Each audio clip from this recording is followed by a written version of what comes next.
इतिहास, ये तुम मुझे कहाँ ले आए? काकड़ाव।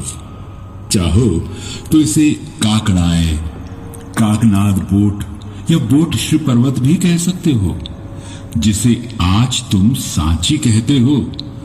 उसके ये प्राचीन नाम ही तो हैं। इतिहास, मैंने तो तुम्हें वहां ले चलने को कहा था जहां जाकर मन शांत और पवित्र हो जाता है, पर यह भयावह दृश्य देखकर मेरा मन विचलित हो रहा है। कारण है वर्तमान, कारण है। हिंसा और शांति का गहरा रिश्ता है। जो भीतर से अशांत होता है वो बाहर भी अशांति ही फैलाता है। जो भीतर से हिंसक होता है वो बाहर भी हिंसा फैलाता है। इसलिए पहले तुम भीतर से शांत हो। अब ज्योति के उस पुंज को देखो। ये है सांची का महास्तूप, जो आज भी विश्व को करुणा और मैत्री का संदेश दे रहा है।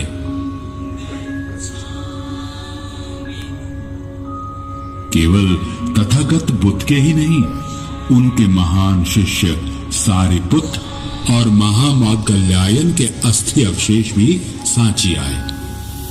हे अग्रज, आप फिर मुझे भ्रमित कर रहे हैं। मुझे ज्ञात है भगवान बुद्ध तो सांची कभी नहीं आए, तो उनके अवशेष सांची कैसे आए? तुम्हें भ्रमित करना मेरा उद्देश्य नहीं वर्तमान, बल्कि तुम्हारा मन शांत करना है। अच्छा चलो, तुम्हें समय के एक और पक्ष की ओर ले चलता हूं। चलो मेरे साथ ईसा के लगभग 600 साल पहले प्राचीन मगध की राजधानी राजगृह, जिसे आज राजगीर के नाम से जानते हैं।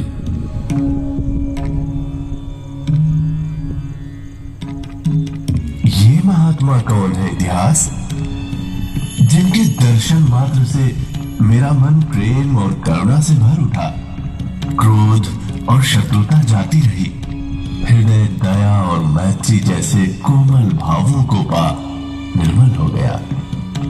अपने सौभाग्य का आभार मानो वर्तमान, जो तुम्हें भगवान बुद्ध के दर्शन हुए हैं।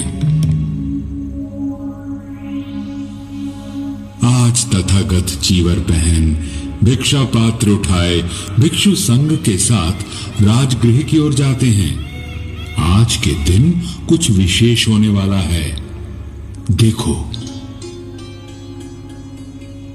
मित्र विजय, ये बहुत भिक्षु दल तो हमारी ओर ही आ रहा है। हाँ जय, और देख, लगता है उनके आगे आगे स्वयं भगवान बुद्ध चले आते हैं।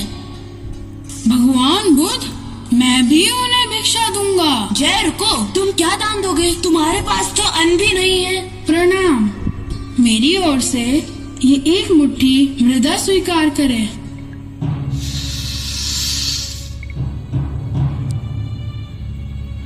अरे ये क्या?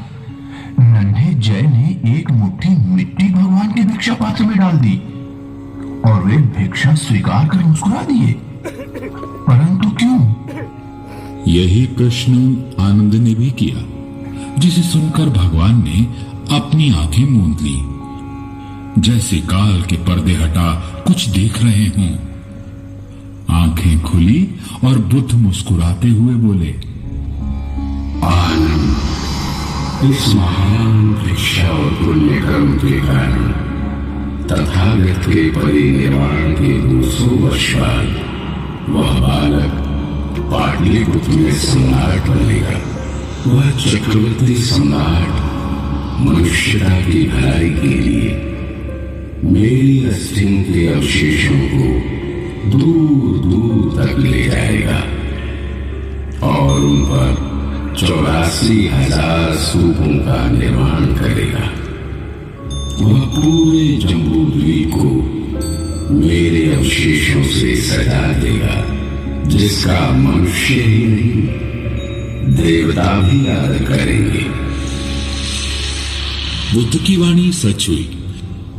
बुद्ध के महापरिनिर्वाण के लगभग 200 साल बाद पाटलिपुत्र में दूसरे मौर्य सम्राट और सम्राट चंद्रगुप्त के पुत्र बिंदुसार के घर में एक बेटे ने जन्म लिया। पिता बिंदुसार और मां सुभद्रांगी के इस बेटे का नाम था अशोक। जिसके जन्म की भविष्यवाणी स्वयं भगवान करे, ऐसे पुत्र को पाकर तो सम्राट बिंदुसार धन्य हो गए होंगे। ऐसा होता तो इतिहास कुछ और ही होता। अशोक रूपवान नहीं था, इसलिए दूसरे भाइयों की तुलना में अशोक को पिता से प्रेम कम ही मिला। प्रेम के अभाव ने क्रोध को जन्म दिया। अशोक बचपन से ही क्रोध से भरा रहता था और समय के साथ वो स्वभाव से भी हिंसक होता गया। पिता ने उसे पाटलिपुत्र से दूर रखने के लिए उज्जैन का राज्यपाल बनाकर भेज दिया। जो प्रेम अशोक को पिता से नहीं मिला, वो विदिशा नगर के एक साहूकार की बेटी देवी से प्राप्त हुआ। देवी से विवाह के बाद अशोक अपनी गृहस्थी और राजकाज में व्यस्त हो गया, पर सुख के क्षण अधिक नहीं थे। कुछ समय बाद तक्षशिला में मौर्य साम्राज्य के विरुद्ध विद्रोह हुआ। जब अशोक का भाई युवराज सुसील विद्रोह को ना दबा पाया, तब बिंदुसार ने अशोक को उज्जैन से तक्षशिला जाने का आदेश दिया। अशोक ने हिंसा का उत्तर प्रतिहिंसा से दिया और विद्रोह को कुचल कर रख दिया। पर उसकी हिंसा की प्यास अभी बुझी कहां थी। तक्षशिला को जीतकर अशोक उज्जैन नहीं पाटलिपुत्र गया, क्योंकि उसे तो चाहिए था पाटलिपुत्र का सिंहासन। उसने एक एक कर अपने सभी भाइयों की हत्या की और पाटलिपुत्र पर अधिकार कर लिया। इस गृह युद्ध ने पिता बिंदुसार की भी बलि ले ली। निरंकुश अशोक अपनी हिंसा को तृप्त करने के अवसर खोजने लगा। अपने राज्याभिषेक के 8वें साल अशोक ने साम्राज्य विस्तार के लिए कलिंग से युद्ध छेड़ दिया। इस भीषण युद्ध में लाखों लोग मारे गए, लाखों अपाहिज हुए। कलिंग की धरती खून से लाल हो उठी। अपने सामने युद्ध भूमि में अनगिनत मृत योद्धाओं, दर्द से चीख रहे सैनिकों, लाखों माओं का विलाप, हजारों विधवाओं का रोना, छोटे छोटे बच्चों का बिलखना सुन अशोक का हृदय पिघल गया। अशोक करुणा से भर उठा। याद आ गई उसे देवी, याद आ गए उसे करुणा और मैत्री से भरे बुद्ध। अब वो युद्ध का परिणाम तो नहीं बदल सकता था, पर अपना मार्ग तो बदल सकता था ना। उसी क्षण उसने संकल्प किया, ये मैंने क्या कर दिया? इस महाविनाश का कारण मैं अशोक। अब मौर्य साम्राज्य में युद्ध की नहीं, धर्म की फेरी बजेगी। मैं पश्चाताप करूंगा, धर्म का मार्ग चुनूंगा। अशोक ने अपना नवीन पुनीत मार्ग चुन लिया और अब वो जिस यात्रा पे निकला, वहां विध्वंस नहीं, केवल सृजन था। अशोक की धर्म यात्रा प्रारंभ हो चुकी थी। वो उपगुप्त के साथ लुम्बिनी पहुंचा, जहां तथागत का जन्म हुआ था। फिर बोध गया, जहां बुद्ध को निर्वाण प्राप्त हुआ था। उसने सारनाथ के दर्शन किए, जहां बुद्ध ने धर्म चक्र प्रवर्तन किया था। श्रावस्ती के जेतवन की यात्रा की, जहां बुद्ध ने कई वर्ष वास किया था। और कुशीनारा भी गया, जहां बुद्ध ने परिनिर्वाण प्राप्त किया था। अशोक के मन में विचार आया, मैंने तो कुशीनारा में तथागत के अस्थि अवशेष पर बने सूर्य के दर्शन किए हैं, तो मेरी प्रजा कैसे करे? कैसे मैं विश्वास दिलाऊं मनुष्यता को कि इसी जीवन में जीते जी अशोक ने पृथ्वी को बुद्ध की रूप काया और स्तूप बनवाकर धर्म काया में बदल डालने का निर्णय लिया। अशोक ने शांतिपूर्ण तरीकों से दूसरे राज्यों और गणराज्यों से तथागत के अस्थि अवशेषों को प्राप्त कर उनका बंटवारा करवाया। फिर सोने, चांदी, सूत्रमणि और स्फटिक की 84,000 छोटी छोटी पेटियों में तथागत की पवित्र अस्थियों को रखवाया।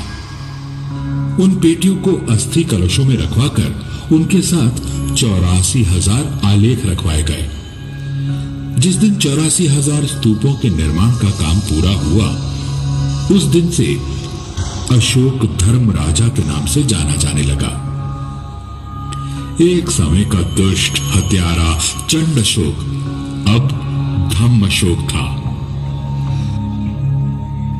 वर्तमान जब पूरे देश में बुद्ध की अस्थियां पहुंच रही थीं, तो उन्हें सांची तो आना ही था। धम्म अशोक का हृदय तो यहां बेसनगर में बसता था। उनके प्रिय महेंद्र और संघमित्रा की मां, उनकी पत्नी देवी, किसी तपस्विनी, किसी भिक्षुणी की तरह बुद्ध, संघ और धम्म की उपासना कर रही थी। इसलिए सांची के स्तूप के लिए इस स्थान को चुना गया। देवी ने यह भिक्षुओं के लिए विहार बनवाया। अशोक ने यहां ईंटों का स्तूप बनवाया।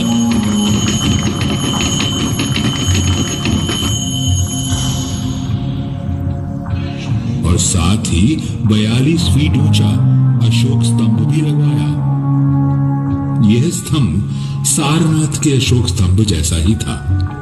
स्तंभ पर ब्राह्मी लिपि में अशोक का शिलालेख है।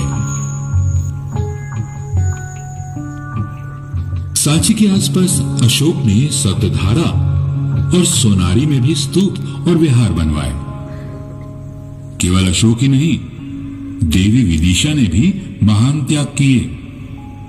कैसी रही होगी देवी, जिसने अपने बेटे महेंद्र को, जो भारत का सम्राट बन सकता था, 20 साल की उम्र में भिक्षु बनने दिया और 18 साल की उम्र में अपनी बेटी संघमित्रा को भिक्षुणी बनने दिया। महेंद्र और संघमित्रा के साथ तथागत की अस्थियां और स्मृतियां जम्बू द्वीप के भीतर और बाहर यात्रा कर रही थी। जब ये हो रहा था तो बुद्ध के पहले और दूसरे धर्म सेनापति को तो यहां आना ही था। पहले और दूसरे धर्म सेनापति? अब तुम किसकी कथा कह रहे हो इतिहास? अब मैं उनकी वंदना कर रहा हूं जिनकी अस्थियां इस स्तूप क्रमांक 3 में सुरक्षित रही हैं। वे हैं सारिपुत्र और महामौदगल्याय। दोनों के परिवार का पीढ़ियों से मैत्री का संबंध था। दोनों एक ही दिन पैदा हुए। दोनों ने साथ साथ संजय वेलिठीपुत्र से प्रवज्ञा ली। संजय वेलिठीपुत्र के सिद्धांत से संतुष्ट ना होने के कारण दोनों साथ साथ तथागत के पास गए। दोनों आयु में बुद्ध से बड़े थे, पर दोनों भगवान के परम शिष्य हुए। घर छोड़ने के 7 साल बाद पिता शुद्धोदन के बहुत आग्रह करने पर बुद्ध भिक्षु संघ के साथ कपिलवस्तु गए। वहां वे नगर के बाहर न्यग्रोधवन में ठहरे। पिता शुद्धोदन के कहने पर तथागत जब यशोधरा से मिलने गए, तब उन्होंने सारिपुत्र और मौदगल्यायन को साथ लिया था। भिक्षुओं, मैं बंधुओं से मुक्त हूं, पर यशोधरा ने वर्षों से उसने मुझे देखा नहीं है। इसलिए भाव के आवेग में वह तथागत को स्पर्श करे तो उसे रोकना नहीं, तुम शांत रहना। वह जैसा भी व्यवहार करे उसे करने देना। एक और विमुक्त विरक्त विरागी बुद्ध, और सामने आंसुओं की धारा में डूबती उभरती उनकी पत्नी यशोधरा। एक और पूरी मनुष्यता के लिए मन में करुणा लिए खड़े बुद्ध, और सामने अपनी पीड़ा लिए खड़ी यशोधरा। और इस क्षण को एक और खड़े देख रहे थे सारिपुत्र और महामौदगल्यायन। कौन लिखता उस क्षण का आंसुओं से भीगा महाकाव्य। यशोधरा से मिलकर बुद्ध वापस जाने लगे। तब यशोधरा ने बेटे राहुल को अपने पिता से अपना उत्तराधिकार मांगने को कहा। 7 साल का राहुल पिता के पीछे चल दिया। तात, मेरा उत्तराधिकार कहाँ है? तात, मुझे मेरा उत्तराधिकार चाहिए। सारिपुत्र, मेरा पुत्र उत्तराधिकार चाहता है। मैं उसे नाशवान संपत्ति नहीं दे सकता जो अपने साथ चिंताएं और दुख लाती है, लेकिन मैं उसे श्रेष्ठ जीवन का उत्तराधिकार दे सकता हूं। राहुल को प्रवचित करो।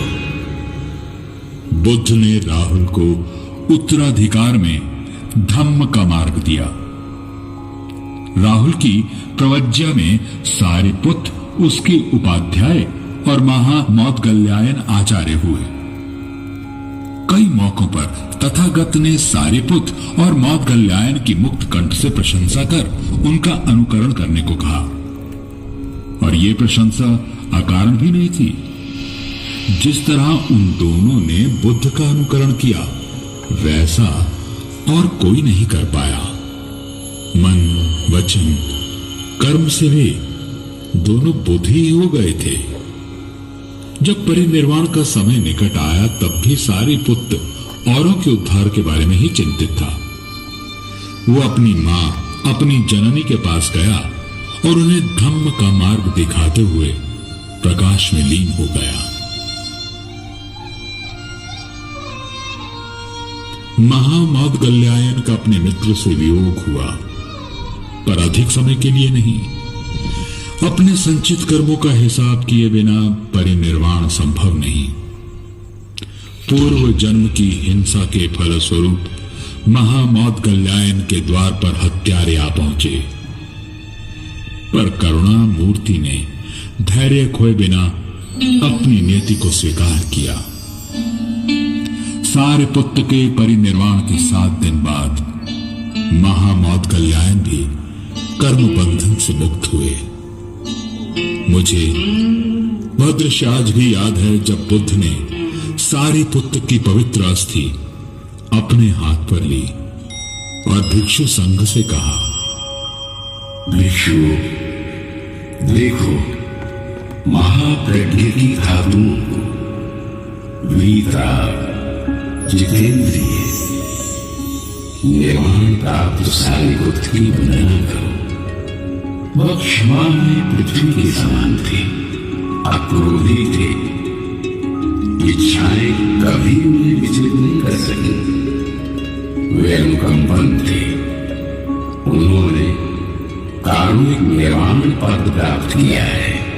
उस निर्वाण प्राप्त सारिपुत्र की वंदना करो। तथागत ने जिन्हें जुड़वा भाई कहा, ऐसे सारिपुत्र और मौदगल्यायन की पवित्र अस्थियां आज पास ही श्रीलंका द्वारा बनाए गए मंदिर में सुरक्षित हैं, जिन्हें वर्ष में एक बार दर्शनों के लिए प्रदर्शित किया जाता है। इतिहास, इसका अर्थ ये हुआ कि सारिपुत्र और मौदगल्यायन के अस्थि अवशेषों पर जेतवन में स्तूप बने थे, और इन दोनों धर्म सेनापतियों के अवशेषों ने भी भगवान बुद्ध के अवशेषों की तरह यात्रा की। ठीक कहा तुमने वर्तमान। यह कार्य भी अशोक द्वारा ही करवाया गया, पर दोनों भिक्षुओं के अवशेष सांची में हैं, ये बात इतिहास में कहीं खो गई, और इसे फिर प्रकाश में आने में कई वर्ष लगे। अशोक के समय यह महास्तूप ईंटों का बना था। विदिशा और आसपास से उपासक यहां बरसों स्तूपों की उपासना के लिए आते रहे।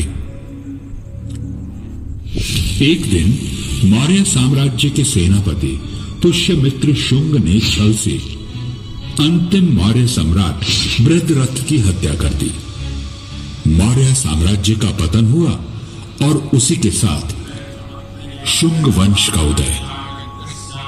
शुंग वंश के लोग वैदिक धर्म के अनुयायी थे। चारों ओर वेदों का स्वर गूंजने लगा। ऐसे में किसी बौद्ध द्वेषी ने स्तूप को क्षतिग्रस्त कर डाला। जिस देश में ध्रुव अशोक ने अपने शिलालेखों में घोषणा करवाई थी कि सिर्फ अपने धर्म का आदर और दूसरे के धर्म का अनादर नहीं होना चाहिए, हर प्रकार से हर स्थिति में दूसरे संप्रदायों का सम्मान करना चाहिए, वहां कोई कैसे ये निंदनीय काम कर सकता था? धिक्कार है उन्हें जो किसी भी स्मारक का अपमान करते हैं। फिर क्या हुआ इतिहास? पुष्यमित्र का पुत्र अग्निमित्र, जो उस समय विदिशा देशनगर में राज्यपाल था, उसके समय में स्तूप की मरम्मत करवाई गई। उसे आकार में दुगना करवा दिया गया और पूरे स्तूप को पत्थर की पटियाओं से चुनवा दिया गया।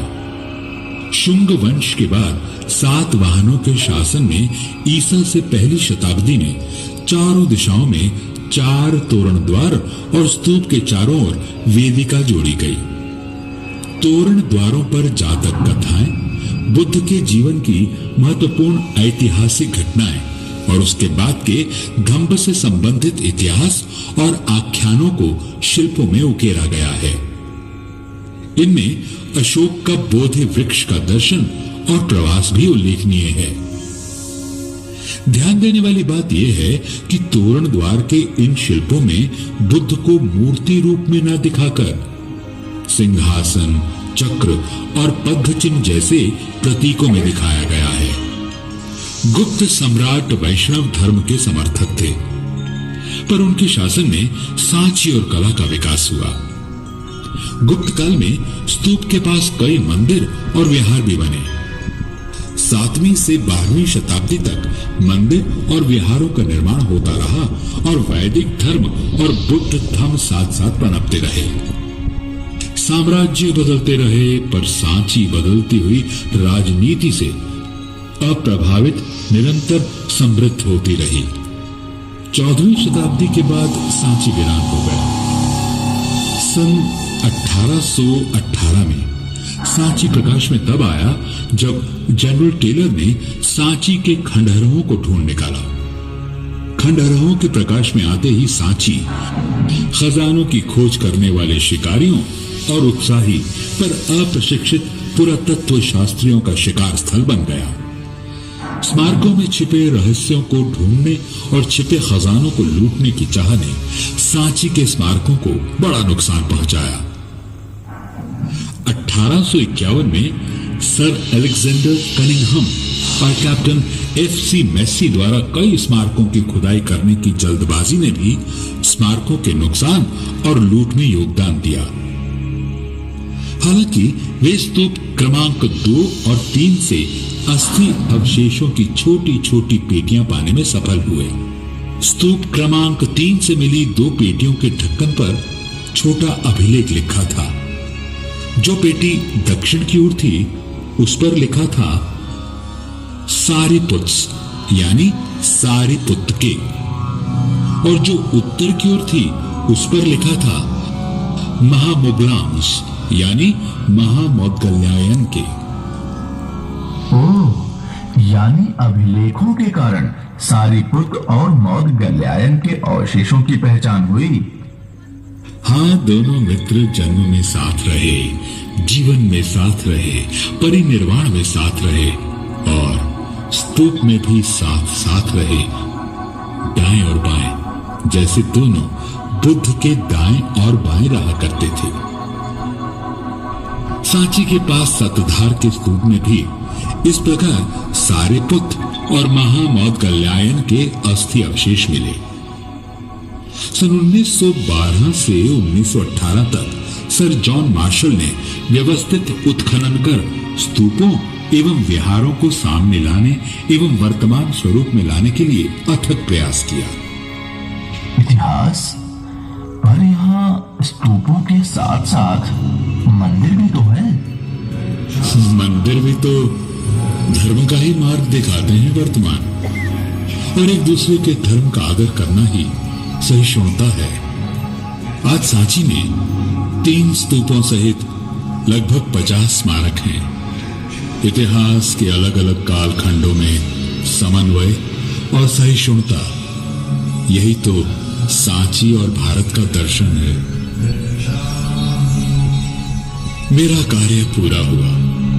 अब मुझे लौटना है वहां जहां बुद्ध और उनके धम्म सेनापति सारिपुत्र और महामौदगल्यायन तथागत के अग्रशावक और अग्रशाविकाएं धम्मोपासक अपने कदमों के निशान छोड़ गए हैं। मेरा यही संदेश है तुम्हारे लिए और उन सब के लिए जिन तक मेरी आवाज पहुंच रही है। आप लोग बुद्ध, संघ और धर्म की महान परंपरा के उत्तराधिकारी हो। आप खुद निर्णय लो, आपको द्वेष, कलह, पीड़ा और युद्ध का रास्ता चुनना है या प्रेम, करुणा, निर्वाण सिखाते बुद्ध का। आपका संसार कैसा हो, अब ये आप ही के हाथों में है।